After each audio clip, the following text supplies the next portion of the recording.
Hello and welcome back to my Dandelion Diaries. Today I'm going to be flipping through a couple of my notebooks, but primarily I want to talk about my Take a Note in this video. So this is the Take a Note planner that I purchased mid-year that I have been using as my astrology study planner slash journal. And we're just going to be doing a little flip through of the August spreads, I guess, or August transits. But I also want to talk about this little guy. I don't remember the last video I did on this planner. This is the 𝗦𝘃𝗃𝗏 pocket planner. I have been using this as a gratitude log. So I've just been writing a little piece of gratitude every single day. It's been really, really fun. I'll probably do a brief flip through of this, but I kind of want to explain how I get my information for my astrology practice, because I get lots of questions on that, and this 𝗦𝘃𝗃𝗏 little book is primarily the one that I use because it's just really easy and I already have it. Enough of the intro. Let's go ahead and jump straight into the Take a Note book itself. This again is the A5. I have not changed anything about the layout or design of this planner. I didn't change any cover bits or anything. Some of these stickers are from my shop, the Taurus tarot card here, the Wheel of the Zodiac, and then the Elemental Earth. The rest of these are from various shops. I have a couple from the Coffee Monsters Co., a couple from Sticky Club, and then a couple PET tip clippings from London Gifties. And I do have this in a clear cover that is by Midori. Take a Note sells a clear cover with their planners, but by the time that I got this one this year, I could not get a clear cover for the Take a Note planner by Take a Note. I even had to order this planner by a third party, not from Take a Note itself. Anyways, opening pages, nothing's changed here. I still have the vellum from my shop. Again, this is the Constellation vellum. I just tipped it in with some washi tape, and then I have my nameplate also from my shop. It is the Pastel Moons. I haven't really updated anything in the front.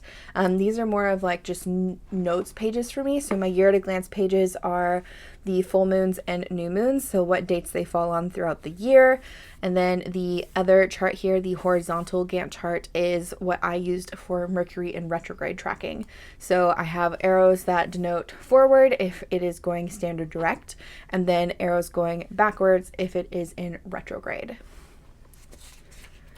For the other Gantt chart, or the vertical Gantt chart, or Calendex, or perpetual calendar, whatever you want to call this section, this is where I have kind of entered in all of the important aspects and transits and planet movements, anything that involves the planets and moons and like direct aspects I put here.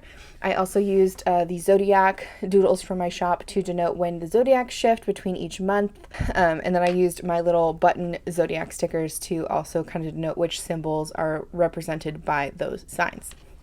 The bottom washi here is from, I think, Stationery Pal. I honestly don't know. It's been a while since I've bought new zodiac tape, and I want to say I got this one from Stationery Pal a few years ago. But the little star one underneath it is from Jet Pens. I know that. I have a little moon sticky note here, or moon note, I guess, that I have my key on. I basically have a different highlighter color for each planet, and that is the highlights you see here. So Mercury is this kind of brownish color, so every time Mercury goes retrograde or direct, I have it highlighted, and I also have it where it goes into the different zodiacs. So like when Mercury went into Aries, when Mercury went into Taurus, Cancer, etc. And then I just have the second half of the year set up the exact same way. I have not filled out or backfilled any of the previous months. I did not get this planner until April, but I didn't even fill out in April. I started using it in May. I think I got it like midway through April, and then I figured out how I wanted to use it. And I'm going to go ahead and flip through all of the pages that I've done so far, because I think the last time that I did a video on this was back in June. So I want to do a little bit more of an in-depth of what I've been doing in this planner. So for the monthlies, I have it set up the same for each month. I have the month that I wrote up here in a Pentel sign pen, brush sign pen.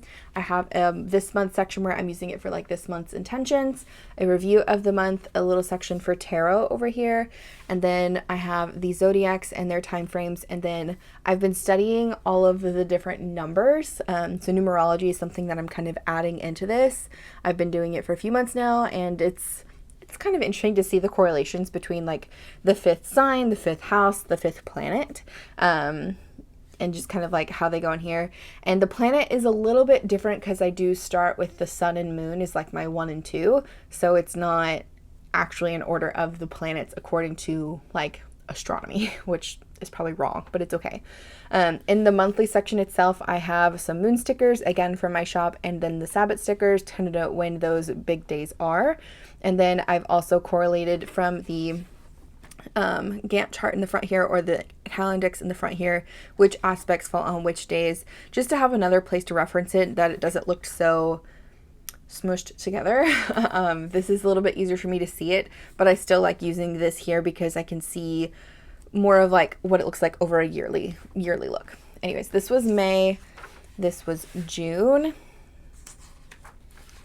July, and then August. Another thing that I've been doing is correlating color by month. So all of the pen that I've used per month has been the same. That is not something I typically do in my journals and books and stuff. I change my pen color daily. I love different colors. It's just been, I don't know, something I really enjoy. I've also started this month, or this past month in August, I started doing my own doodles for the tarot instead of using the tarot stamps that I was using. I'm really tempted to make my own tarot stickers. I haven't took that plunge yet because there's 78 different symbols, so we'll see. But I definitely am looking into doing that. Maybe I'll do a digital version versus physical, I don't know, but this is what August ended up looking like. Also, in case you're curious, this kind of moonish celestial washi on the bottom is from Notebook Therapy. Okay, that is it for the monthly section. I don't really want to go too in depth on like my notes because they're my interpretation, and if you know, I feel like it's very individual on how it is interpreted. There's lots of different ways you can take the meaning of things. Anyways, here is the weekly section / daily section. One thing I absolutely adore about this planner is the way it is laid out, and it is perfect for my use with this.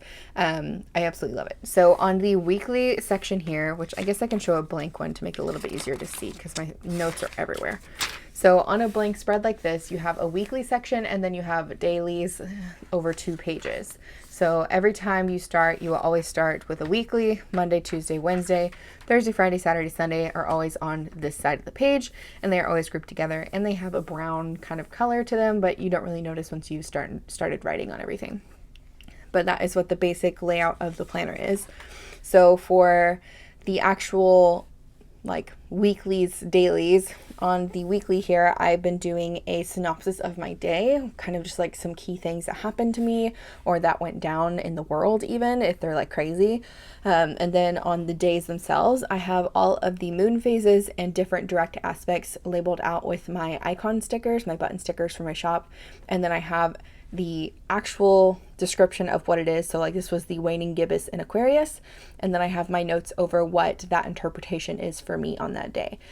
And then like the aspects, for example, this is the moon was conjunct Pluto. And then I have a little synopsis of that. So on and so forth. It just kind of repeats over and over again. I also decided to put in a little section for my Sabbats. So whenever there's the Sabbat, I will put a broader section of like the holiday, a brief description of what the history is, and then kind of some key things that you could do for that holiday or Sabbat or whatever. I think this is really fun. I do want to say I don't really use it as like a ritualistic practice. I prefer to be more of like a naturalist with it, I guess. I just like the seasons and nature, and I like to correlate more with the energies of the earth, if that makes sense. Also, primarily decorations like the big stickers, the tapes and stuff are going to be from London Gifties. I'm obsessed with her tapes. I adore them. They are just fantastic. Although some of them are from the washi tape shop. I don't think you can get this roll anymore from the washi tape shop though. Anyways, this is May. I ended up using a pink color. I had a lot of fun kind of just testing out what I wanted to when I used this in May. And then as we moved on into the month, I think I got a little bit better with, you know, my study with it. Like I was a little bit more in depth of what I wanted to write. And then as we moved on into June, I changed the color to blue, and I just kept doing the same kind of practice where I would do the direct aspects and moon phases in a black color or like a header color, and then the rest of the month is in the color that I chose, so the blue. And again, most of the decorations in here are going to be from either London Gifties or the washi tape shop. Absolutely love their decorations. It's beautiful. When it comes to like I want to say like full moons and new moons and stuff, I was trying to be a bit more descriptive of what I wanted to say. So like, okay, so here's when Cancer season starts. I wanted to do a little brief synopsis of like, okay, what does Cancer season mean? Like what kind of energies could we expect from this? Like maybe if you have any kind of family members who are whatever zodiac sign, then I can make a little note about that too. And then for full moons, again, I kind of just make more notes. And then I also have been taking the information from this book. So for each full moon, we'll go to June because that's what I'm on. It gives you a little monthly theme section in this book. This writing is very tiny in the pocket size, and to read this to you would take nothing for me, but to read it on camera is really hard. So the full moon says, my dreams become manifest when I consider the ripple effect of my actions. So I basically just been copying that over into this book because I find it to be a really fun, I don't know, I feel like the things that they put in the Magic of I book are really helpful and resonate with me, so I want to put them in here as well. Also, in June, apparently, the summer solstice, the full moon, and Litha were all on the same day, which is kind of crazy. But yeah, this was the end of June, and then in July, I think is when I started doing something a little bit different. Was it July? It might have been the beginning of August, actually. But July, I ended up going with a red color, and then I kind of did a little teal color as like a balance with it. I am not a huge fan of writing only with red. I find it makes it look very aggravating to me, like correction tape on a teacher paper, so I just kind of like to balance it with other colors. But yeah, so I ended up going with red, and then this is what the month ended up looking like with all of my notes. I still love the layout of this planner so much. Like I already pre-ordered my 2025 one because I'm obsessed. But I do want to also mention I guess where I'm getting my information from, which is I kind of skipped over that. So in this little book here, again, the Magic of I, there is I don't know if they're called like Astro Notes pages or what, but in the beginning of the Magic of I book, it has these tables and charts of all of the different signs and planets, houses, and like so much information about astrology, if you will.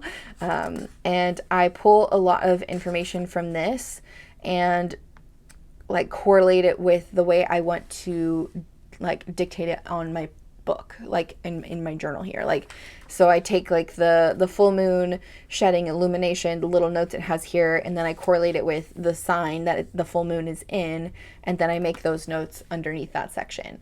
And then the same goes for the planet. Like I'll look at the planet and kind of like keywords that go along with that planet and maybe the energies.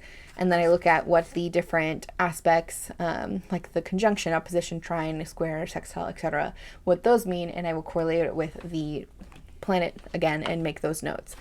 Again, this is just kind of like a hobby practice for me. I find this stuff incredibly interesting, and I really enjoy it, and I'm glad that I have a space that I can dedicate fully to it, to where it's not distracting with anything else going on in my life. But yeah, so this is July. I really liked the red, but I don't think I loved it. So I don't know if I'll pick red again for another month, but this was definitely really nice. And then for August, which is the beginning of what this video should be, is the August flip through. We started with Lunasta, And I know it's also called 𝗦𝘂𝘁, and so I ended up just writing 𝗦𝘂𝘁 here instead of the 𝗦𝘂𝘁 because I couldn't fit my large lettering in this section well enough.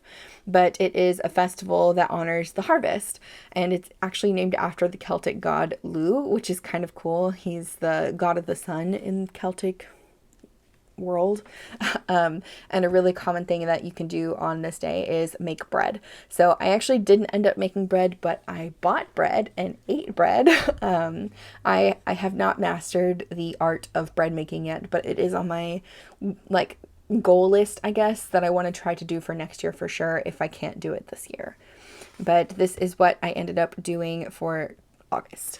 Also, I got a new pen at the end of July, and it was this adorable Opus 88 Mini, and it has, it's called the Illusion, and I love that the moon is on it, and I ended up using the ink that was in this, which was a Kobe ink, and it was beautiful purple, almost blurple in some cases. I really enjoyed it.